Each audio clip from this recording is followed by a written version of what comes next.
Hello friend, आज की movie में हम दिखाने वाले हैं कि एक बाप अपनी बेटी और अपनी बेटी की सहेली के साथ कैसे अपनी रातें रंगीन करता है। फिल्म की शुरुआत में हम एक गली में एक लेडी को देखते हैं जो अपने कुत्ते के साथ एक घर की तरफ जा रही थी। घर के अंदर दो लड़कियां ड्राइंग करने में व्यस्त हैं। एक का नाम निकोला है जो अपनी सहेली यूसनिया के घर पर आई है। वही एक औरत वह जो अजीब अजीब हरकत करती है जिसका नाम अलीशा रूटेली है। अलीशा रूटेली किसी अनजान बीमारी से ग्रसित है जिसे अचानक से दौरे आते रहते हैं। फिर वह रोने और चिल्लाने लगती है। उसे मेंटली स्टेबल रखने के लिए एक दवा देनी पड़ती है। जो औरत सामान लेकर घर आई है वह अलीशा को संभालती है और फिर चली जाती है। यहाँ निकोला देखती है कि यूसनिया की माँ को केयर करने की जरूरत है। इसके बाद दोनों उस कमरे में जाती है और अलीशा की देखभाल करते हैं। यूसनिया अपनी माँ से पूछती है कि आखिर आपको हुआ क्या है। यूसनिया की फ्रेंड निकोला भी इसकी बीमारी का कारण पूछती है, जिसके बाद अलीशा उन दोनों को बताती है कि ये मर्द बहुत कमीने होते हैं, कभी किसी आदमी के चक्कर में मत रहना। यूसनिया अपनी माँ को उनके बेडरूम में ले जाती है। इतने में उसके फादर, जिनका नाम एमिलियो है, आ जाते हैं। यह एक ढरकी आदमी है, इसे अंगूर पसंद है और वह यहाँ टेबल पर रखे अंगूर खाने लगते हैं। यहाँ एमिलियो की नजर निकोला के पपीते पर होती है। निकोला भी एमिलियो को देखती है। इसके बाद एमिलियो अपनी वाइफ के पास जाता है। एमिलियो से उसकी वाइफ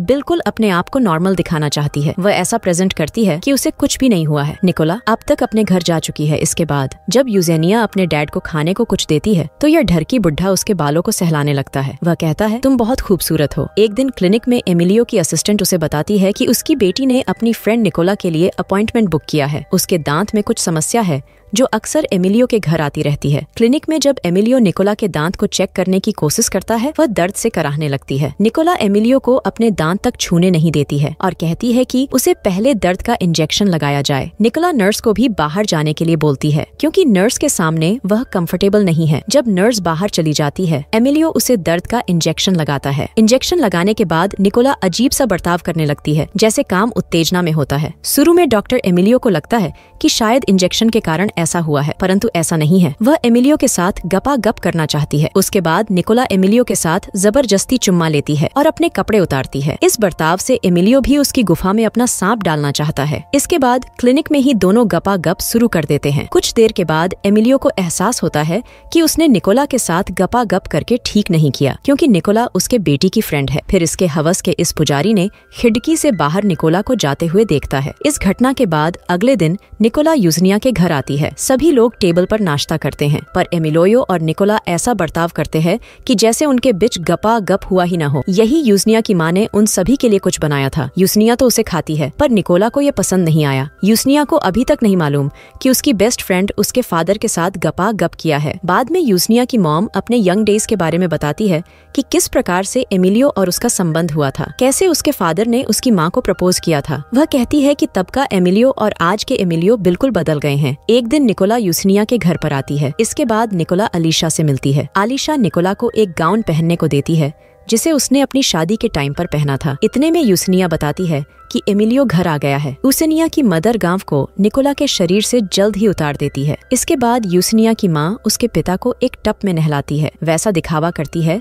कि वह बिल्कुल नॉर्मल है। एमिलियो पूछता है कि निकोला अक्सर यहाँ पर क्यों आती रहती है। यूसनिया की माँ अलीशा कहती है कि उसकी माँ अब इस दुनिया में नहीं है और उसके फादर भी अपने काम में बिजी रहते हैं। निकोला अपना अकेलापन दूर करने के लिए यहाँ आती रहती है। रात को जब एमिलियो अपनी पत्नी के साथ बेड पर होता है तो उसे निकोला की याद सताने लगती है। एक दिन एमिलियो अपनी कार लेकर यूसेनिया के स्कूल के सामने पहुंचता है। यहाँ वह देखता है कि उसकी डॉटर किसी लड़के के साथ बाइक पर बैठकर जा रही है। घर जाकर एमिलियो देखा है कि उसकी बेटी किसी से फोन पर बातें कर रही है। एमिलियो इस बातचीत को दूसरे फोन से सुन लेता है। यूसनिया कहती है तो उसके शरीर के कुछ जगहों पर कुछ निशान है। बहुत जल्द वह इसे अपने बॉयफ्रेंड को दिखाने वाली है। इतना सुनते ही एमिलियो यूसनिया के पास आता है और उसके ड्रेस को उतार कर उसकी बॉडी चेक करता है पर यूसनिया के अंगों पर कोई निशान नहीं है। एमिलियो उससे माफी मांगता है और उसे गोद में उठाता है। फिर उसे बेडरूम में ले जाता है। एमिलियो अपनी बेटी से कहता है कि मैं नहीं चाहता कि कोई आदमी तुम्हारे शरीर को टच करे, ये मुझे पसंद नहीं। शाम को निकोला और यूसनिया साथ में दोनों बातें कर रहे होते हैं। निकोला कहती है कि जब उसके पीरियड चल रहे होते हैं तो उसके अंदर काम उत्तेजना पैदा होती है और अपना पपीता दबाने का मन करता है। वह पूछती है कि क्या यूसनिया भी ऐसा महसूस करती है। यूसनिया इसका जवाब हाँ में देती है। अगली सुबह एमिलियो अपनी बेटी से कहता है कि हमें तुम्हारी माँ के इलाज के लिए उसे क्लिनिक ले जाना होगा। इसके बाद अलीशा को अस्पताल ले जाया जाता है। अस्पताल में ऐसा लगता है कि अलीशा सचमुच पागल हो गई है। घर आने के बाद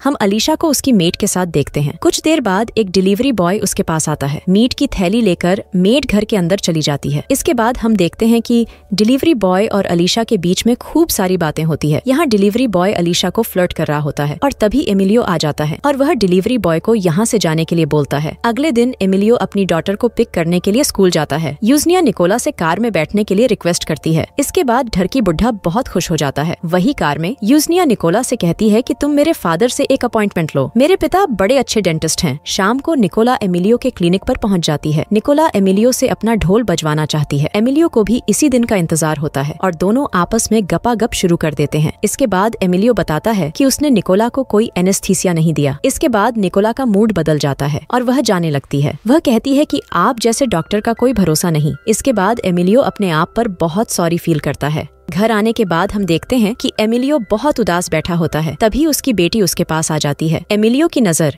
यूसेनिया के दोनों पपीते पर चली जाती है। इतने में यूसेनिया एमिलियो की गोद में बैठ जाती है। अब एमिलियो अपनी बेटी के अंगों को सहलाने लगता है। यूसेनिया अपने फादर को किस करती है। तभी एमिलियो को एहसास होता है कि यह गलत है। वह उठकर अपने रूम में चला जाता है। अगले दिन जब एमिलियो अपनी बेटी को उसके स्कूल से पिक करने के लिए पूछता है, तब यूसेनिया कहती है कि उसे शॉपिंग करनी है। निकोला भी इनके साथ आती है क्योंकि आज यूसेनिया का बर्थडे है। शॉपिंग के दौरान एमिलियो निकोला के अंगों को घूरता है। उसके मन में सांप गुफा का सीन आता है। इसके बाद निकोला और यूसेनिया वहाँ से निकलकर बाहर आकर बस में घुसते हैं। बस के अंदर कंडक्टर जब निकोला और यूसेनिया को देखता है तो उसके मन में चुलबुली मचने लगती है। वह निकोला के बॉडी पार्ट को छूने लगता है, जिसके बाद कंडक्टर से इनकी बहस हो जाती है। फिर दोनों बस से उतर जाते हैं। शाम को यूसेनिया के घर पार्टी होती है और उसकी सारी सहेलियाँ यहाँ पर आई होती है। इस समय निकोला उसकी मॉम के साथ है। इसके बाद यूसेनिया अपनी सारी सहेलियों को अपनी मॉम के कपड़े पहनने के लिए देती है। यूसेनिया खुद वो गाउन पहनती है जिसे पिछली बार अलीशा ने निकोला को दिया था। निकोला को ये पसंद नहीं आता है कि यूसेनिया की माँ का गाउन यूसेनिया पहन रही है। इसे लेकर उन दोनों में बहस हो जाती है, जिस पर यूसेनिया उसे कहती है कि तुम अपने काम से मतलब रखो। इसके बाद निकोला दुखी हो जाती है। उधर अलीशा सबके लिए पियानो बजा रही होती है, पर निकोला एक कमरे में अकेली उदास बैठी है। तभी वहाँ पर एमिलियो आ जाता है। वह देखता है कि निकोला यहाँ पर उदास बैठी है। यहाँ एमिलियो सोचता है कि अब इससे अच्छा मौका नहीं मिलेगा। वह निकोला को अपनी बाहों में भरता है। निकोला भी उसके साथ गपा गप वाला युद्ध शुरू कर देती है, जबकि बाहर पार्टी चल रही होती है। ढोल बाजवा लेने के बाद निकोला पार्टी से चली जाती है। कुछ दिन के बाद यूसेनिया अपने पिताजी को बताती है कि उसकी एक फ्रेंड प्रेग्नेंट है। वह अपने फादर से पूछती है कि क्या इसका इलाज हो सकता है। एमिलियो सोचने लगता है कि कहीं वो निकोला तो नहीं जिसके बारे में उसकी बेटी बात कर रही है। अगले दिन एमिलियो निकोला के पास जाता है और पूछता है कि क्या तुम प्रेग्नेंट हो। निकोला कहती है कि आप चिंता न करें। इसके बाद निकोला को एमिलियो गले से लगा लेता है। एमिलियो अपना सांप यहाँ निकोला के गुफा में भेजना चाहता है, पर निकोला मना कर देती है। घर आकर एमिलियो देखता है कि यूसेनिया किसी से फोन पर बातें कर रही थी। यूसेनिया ऐसा दिखावा करती है कि वो निकोला से बातें कर रही है। फिर एमिलियो की गंदी नजर यूसेनिया के मास्क पर जाती है। एमिलियो के अंदर चुलबुली मच जाती है और वह अपनी बेटी के साथ भी गपा गप करना चाहता है। यूसेनिया भी अपने पापा को अपनी गुफा के दर्शन कराना चाहती है। तभी अचानक वहाँ पर उसकी माँ अलीशा आ जाती है। वो ये सब देख लेती है। यूसेनिया को जबरदस्ती सुलाकर वह एमिलियो को लेकर हॉल में आ जाती है। यहाँ अलीशा कहती है कि तुमने मेरे साथ कई सालों से प्यार नहीं किया। अलीशा यहाँ पर एमिलियो के सांप को अपनी गुफाओं के दर्शन कराना चाहती है, पर ऐसा नहीं होता है। अगले दिन अलीशा को हम बेड पर देखते हैं। उसकी हालत खराब होती जा रही थी। इधर फूल पाकर एमिलियो निकोला को ढूंढने के लिए निकल जाता है। यूसेनिया अब समझ जाती है कि उसके फादर निकोला के पीछे जा रहे हैं। इसके बाद निकोला एमिलियो को मिल जाती है। एमिलियो बताता है कि अलीशा को उसने हॉस्पिटल पहुंचा दिया, जो अब घर कभी नहीं आएगी। निकोला अब से उसके साथ ही रहेगी। इसके बाद वे दोनों घर पर आ जाते हैं। निकोला एमिलियो को बेड पर लेटा देती है। एमिलियो कहता है कि वह अब बहुत थक चुका है। निकोला अपने कपड़े उतारती है। इसके बाद ढोल बजना शुरू हो जाता है। अगली सुबह निकोला उठती है और रेडी होकर स्कूल जा रही होती है। यूसेनिया उसके साथ है। एमिलियो खिड़की से ये सब देख रहा है। इसी के साथ मूवी समाप्त हो जाती है।